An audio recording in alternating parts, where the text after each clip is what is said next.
நான் இப்போ முட்டை குழம்பு வைக்க போகிறேன். அதுக்கு வந்து 2 பட்டை, ஏலக்காய், கல்பாசி, சோம்பு இது எல்லாத்தையும் போட்டு பொரிச்சிக்கலாம்.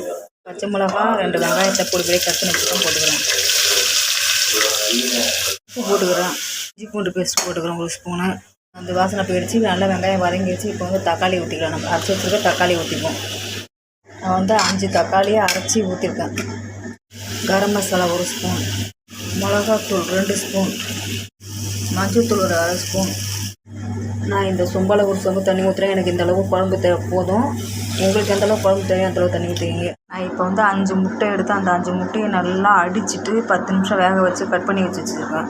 இது வந்து இப்போ வந்து முட்டை குழம்பு செய்ய போகிறேன்.